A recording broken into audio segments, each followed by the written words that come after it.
quero pedir desculpas a você por não poder colocar o meu lindo rosto aqui para conversar com você. Esse já é o terceiro dia que eu não consigo gravar vídeos aqui no canal. Eu tive um problema com a minha câmera. Muito provavelmente eu não vou conseguir mais recuperar a lente da minha câmera. Ela está com um problema que eu não consigo resolver e não sei aonde que arruma lente de câmera. Talvez eu tenha que comprar uma outra lente, mas essa lente eu também não encontro. A minha câmera não é nova, ela é um pouco mais antiga e eu não estou conseguindo gravar com a minha câmera. Eu também tive um problema com o meu cenário, eu vou ter que modificar o meu cenário. Então realmente eu estou passando por alguns problemas técnicos aqui. Tá tudo bem comigo, mas os problemas técnicos estão acabando com o meu bem-estar. Só que eu preciso mostrar esse vídeo para você. Você precisa entender o que aconteceu hoje com essa questão do Jornal Nacional, ter resumido todos os dois depoimentos que a gente teve hoje, né? Tivemos o depoimento do Mauro Cid, tivemos o depoimento do Ramagem. A gente ainda tem mais o depoimento do Bolsonaro, obviamente, né? Os depoimentos estão sendo colocados em ordem alfabética, então temos o Almir Garnier, o Anderson Torres, o Augusto Heleno, general Augusto Heleno. Depois a gente tem o Bolsonaro, o general Sérgio, né, Paulo Sérgio Nogueira e o general Braga Neto. A gente vai acompanhar isso, eu espero que até amanhã eu esteja normalizado aqui com todo o material, mas ainda não é possível gravar esse vídeo aqui com imagem para você. Peço a sua paciência, mas eu acho que o mais importante é essa reportagem de quase 15 minutos do Jornal Nacional, que é uma reportagem que resume o dia de hoje. A gente vai trazer comentários, vou fazer lives, a gente vai fazer muita coisa ainda nos próximos dias, mas por enquanto eu quero deixar para você esse vídeo do Jornal Nacional, que ele resume tudo o que aconteceu hoje, inclusive com esse momento que o Mauro Cid, ele não só ele confirmou o plano, como ele afirmou que o ex-presidente, que o Bolsonaro leu e alterou a minuta do golpe. Então ele confirma o golpe, a tentativa de golpe, e confirma que o Bolsonaro esteve à frente dessa tentativa de golpe. Isso é uma edição histórica, né, que merece a sua atenção, e é por isso que eu vou trazer ela agora para você, mais uma vez agradecendo a sua compreensão e pedindo para você dar o like aqui, pelo menos por conta desse vídeo que a gente está trazendo aqui, um vídeo histórico. Vamos a ele. O ministro da primeira turma do STF, Alexandre de Moraes, deu início hoje aos interrogatórios dos réus no julgamento sobre a tentativa de golpe de Estado. O delator Mauro Cid foi o primeiro a ser ouvido. Ele afirmou que o então presidente Jair Bolsonaro recebeu, leu e alterou a chamada minuta do golpe. Pela primeira vez na história do Supremo Tribunal Federal, um interrogatório foi transmitido ao vivo. Essa etapa marca a reta final da fase de coleta de provas. A Procuradoria-Geral da República acusa o ex-presidente Jair Bolsonaro de liderar o núcleo crucial da tentativa de golpe para mantê-lo de forma ilegal no poder. Segundo a PGR, além de Bolsonaro, fazem parte do grupo Alexandre Ramagem, deputado federal e ex-diretor da ABIN, a Agência Brasileira de Inteligência, Almir Garnier Santos, ex-comandante da Marinha, Anderson Torres, ex-ministro da Justiça e ex-secretário de Segurança Pública do Distrito Federal, Augusto Heleno, ex-ministro do Gabinete de Segurança Institucional, Mauro Cid, ex-ajudante de ordens da Presidência, Paulo Sérgio Nogueira, ex-ministro da Defesa, e Walter Braga Neto, ex-ministro da Casa Civil e candidato a vice na chapa derrotada nas últimas eleições presidenciais. Todos respondem pelos crimes de golpe de Estado, tentativa de abolição violenta do Estado Democrático de Direito, organização criminosa armada, dano qualificado e deterioração de patrimônio tombado. Alexandre Ramagem teve as duas últimas acusações suspensas por terem sido cometidas depois que ele foi diplomado como deputado do PL. O plenário da primeira turma do STF ficou com uma disposição semelhante à de um tribunal do júri. Os réus ficaram lado a lado, acompanhados dos advogados. O único que acompanhou por videoconferência foi o general Braga Neto, preso no Rio de Janeiro. Pela primeira vez desde que fez a delação premiada, Mauro Cid esteve junto com os outros réus e chegou a apertar a mão de Bolsonaro antes do início do interrogatório.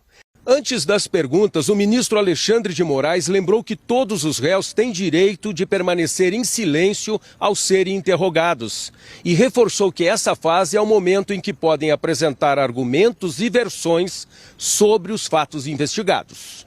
O primeiro a falar foi o tenente-coronel Mauro Cid, o único obrigado a responder a todas as perguntas por ser o delator dos crimes. O interrogatório começou com as perguntas do relator, ministro Alexandre de Moraes. Nas respostas, Mauro Cid corroborou o que contou ao longo da delação premiada e afirmou mais uma vez que fez tudo de forma voluntária, sem pressão para falar. Mauro Cid afirmou que presenciou grande parte dos fatos narrados pela PGR na denúncia. Eu presenciei grande parte dos fatos, mas eu não participei deles. Moraes quis saber se Mauro Cid confirmava a pressão de Bolsonaro sobre o general Paulo Sérgio Nogueira, então ministro da Defesa, em relação a um relatório sobre as urnas eletrônicas. O documento não apontou fraudes no sistema de votação. Jair Bolsonaro queria que o documento produzido fosse duro. O senhor confirma isso? Sim, senhor. O senhor tem conhecimento que após a realização das eleições, na verdade o primeiro turno e depois o segundo turno, hoje réu, então ministro da Defesa Paulo Sérgio, já estava com a conclusão feita, com o relatório da comissão feita e com reunião marcada para entrega no Tribunal Superior Eleitoral, e depois desmarcou essa reunião porque foi pressionado pelo então presidente Jair Messias Bolsonaro? Sim, senhor. Moraes também perguntou se Mauro Cid confirmava as reuniões de Bolsonaro com o então assessor Felipe Martins e um jurista em que se discutiu a chamada minuta do golpe. O documento previa medidas contra a ordem democrática para reverter o resultado das eleições, como a instalação de um estado de sítio e prisão de autoridades. O tenente-coronel repetiu que o então presidente recebeu, leu e fez alterações no documento. Foi umas 2, no máximo 3 reuniões, talvez 2, em que foi levado esse documento ao presidente. Esse documento, o senhor disse que previa a decretação de prisão de determinadas autoridades. Quais seriam essas autoridades?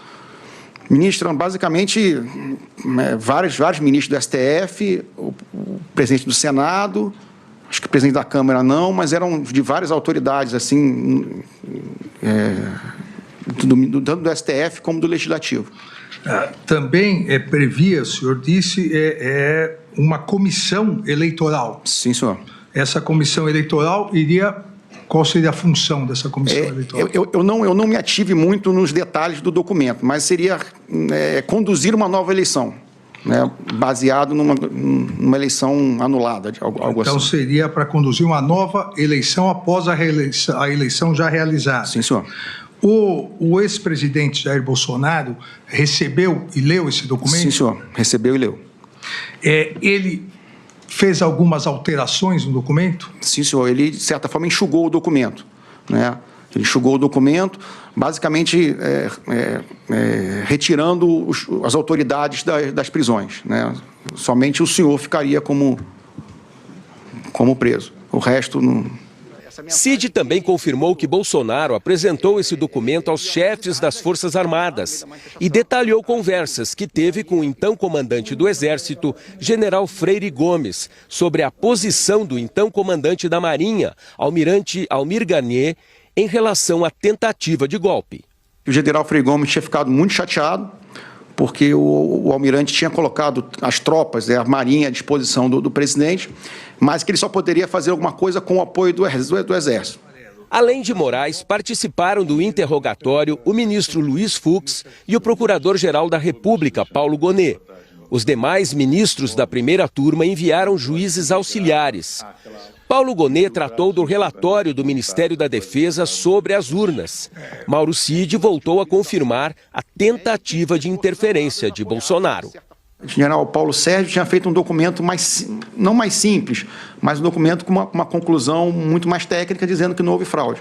O presidente, né, entendia que a conclusão tinha que ser mais dura, apontando que pode ter havido fraude, alguma coisa assim. Então, houve, nesse período, essa discussão de como esse documento deveria sair, né? E que, no final, saiu meio termo. Não foi nem como o general Paulo Sérgio tinha inicialmente rascunhado, nem como, efetivamente, o presidente gostaria. Mais para frente, ele voltou a tocar no assunto. O que a gente sempre viu ali era uma busca por encontrar fraude na urna. E com a fraude na urna, de certa forma, você poderia convencer os militares dizendo que a eleição foi fraudada. Então, por isso a pressão realizada em relação ao então ministro da Defesa, Paulo Sérgio. Sim, senhor. Que fosse encontrada de alguma forma fraude nas urnas. Depois foi a vez dos advogados de defesa. O primeiro, o do próprio delator. César Bittencourt quis saber se Bolsonaro havia manifestado o desejo de se manter no poder. A grande preocupação no presidente, do meu ponto de vista, sempre foi encontrar uma fraude nas urnas, né? Coisa que sempre foi muito ostensivo, né? Da opinião do presidente. Então, ele sempre buscou uma fraude nas urnas. As defesas de Ramagem e de Anderson Torres não fizeram perguntas. O advogado de Almir Garnier, Demóstenes Torres, perguntou se Mauro Cid incluiu o almirante nos grupos radicais que pediam golpe. Mauro Cid confirmou. Já o advogado de Jair Bolsonaro, Celso Vilardi, ressaltou que Cid era ajudante de ordens do então presidente e perguntou se Bolsonaro sabia de planos para os ataques de 8 de janeiro de 2023. No Palácio da Alvorada, ele ouviu algo? O presidente tinha alguma informação a respeito disso? Ele ouviu algum comentário? Ele ouviu algum plano de incentivo ao ato de 8 de janeiro? Por favor. Não, senhor. O advogado perguntou se Bolsonaro tinha conhecimento dos planos apreendidos pela Polícia Federal para prender e matar o então presidente eleito Lula, o vice Geraldo Alckmin e o ministro Alexandre de Moraes. Sobre o punhal verde e amarelo e Copa 22, ele nunca comentou, ele nunca conversou com o presidente da República. O senhor conversou alguma vez com o presidente sobre isso? Não, senhor, até porque eu não tinha conhecimento. Vilardi quis saber se Bolsonaro tomou alguma medida para incentivar as mobilizações na frente dos quartéis do Exército. Quando vinham esses grupos mais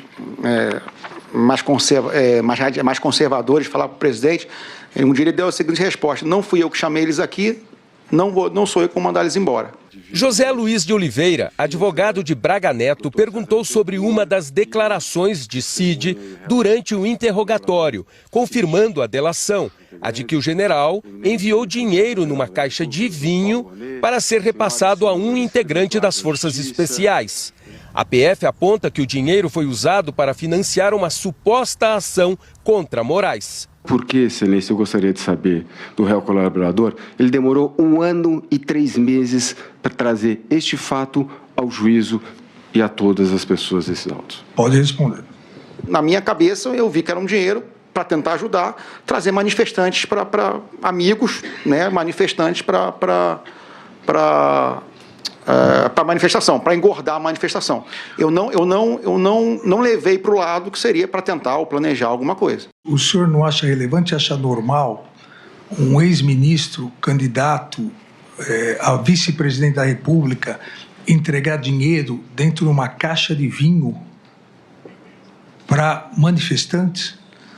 Mesmo que não fosse, ou eventualmente não tivesse sido por uma operação para neutralizar alguém, isso seria normal? Isso normal não seria. Mas naquele contexto das manifestações na frente dos quartéis, muita gente vindo, muita gente apoiando, eu não vi ali nada de... Não vou dizer que não vi nada demais, mas como foi pedido ajuda, foi um amigo que pediu, tentei conseguir de alguma forma, o que eu consegui dentro do meu conhecimento ali, né? Mas eu não vi naquele momento como algo de hipótese criminal, né? Ainda no intervalo, Bolsonaro falou com jornalistas. A conversa foi gravada sem imagens.